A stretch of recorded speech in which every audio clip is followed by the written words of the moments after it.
Dinka has been making the all-wheel drive hybrid sports car, the Jester, since 2014, but it's a relatively expensive sports car, so Dinka decided to make a sporty car that enthusiasts would like that doesn't break the bank.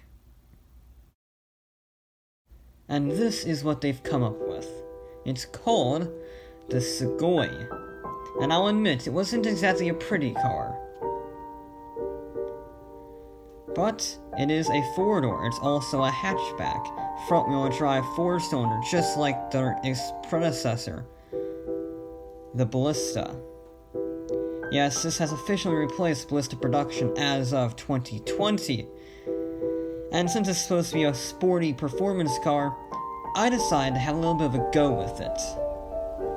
Alright, let's see what this puppy can do.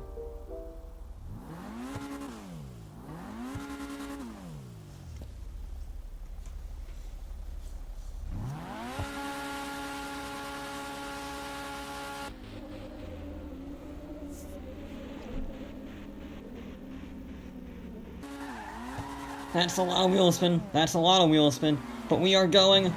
That's actually not terrible around the corners. These are high-speed corners, though. Now we're trying to tackle the technical bits. That's understeer. That is many understeers. And there's a very good reason for that understeer.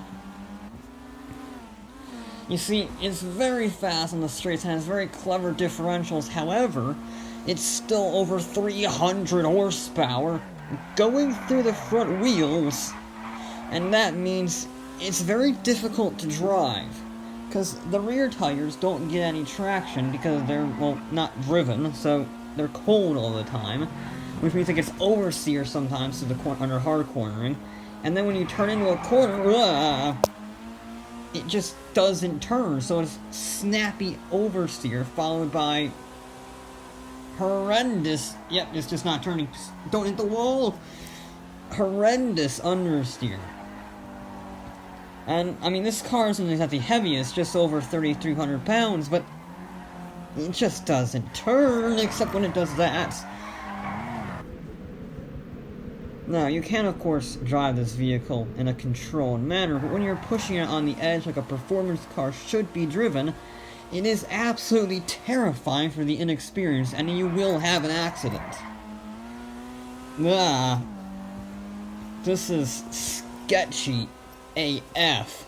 Turn in. There we go.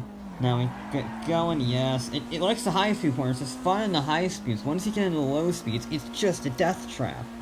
Now, granted, the 300 horsepower does mean at a top speed of 160, which is nuts in a front-wheel drive car, but the trade-off is appalling low-speed handling. It's very sad. Turn, you pig! Ugh.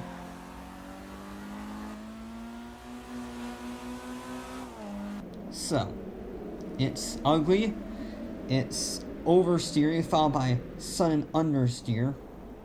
It's not as cheap as its rivals, it's not as good handling as its rivals, and while it is blisteringly fast in the straights, you die when you go around a corner. But the biggest thing that irritates me more than anything else is that I know Dinka can do so much better.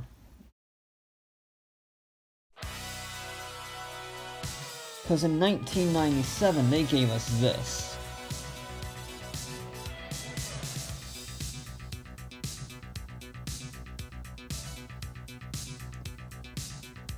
This is a Dinka Ballista. Now, this is the track-tuned, high-octane, stripped-out version. The proper hot hatch. And I could take it on a racetrack, where it's designed to be.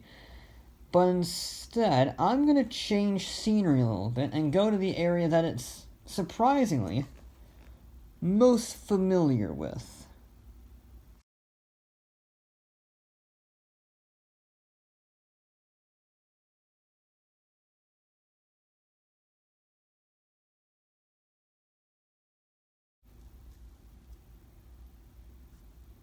You see, this vehicle was immensely popular in the early 2000s with the street racing underworld.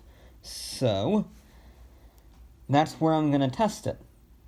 I shut down the streets of Los Santos City Center and devised a course around them to give this a proper thrashing. Right. This only has 200 horsepower, just under that in fact, but it weighs just 2,000 pounds, so let's give it a go.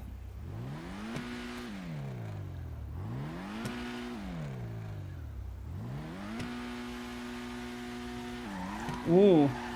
Alright, that's not quite as much wheel spin as the last time, which is good, probably because it's so much lighter than the other one. We turn in. Okay, so far so good. So far, and turn in. Turn. Okay, there is a slight issue with this vehicle. And it revolves around the differential in the front.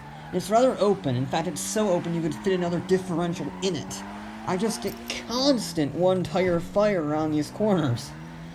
And when you're trying to accelerate out of a corner and carry long, high-speed corners like this, it just spins one wheel. You can't get any power down, and that means you can't go fast. Ugh. Okay, this is worse than the original. This is worse than the Sugoi. It just doesn't turn. Please! This is intolerable. There's the oversteer. I mean, it's not as bad as the new one, but the understeer, the one-tire fire open differential of hell, is just atrocious.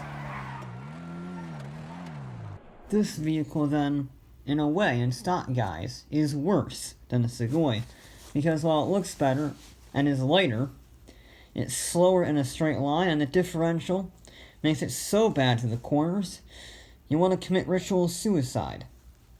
But there is one big benefit to this. With one simple differential upgrade, you can have one of the best handling hatchbacks ever made, because once that one-tire fire is erased, it's an immense amount of fun. The lightweight chuckability with the proper differential is incredibly rewarding, and for a simple $2,000 upgrade, that's a steal.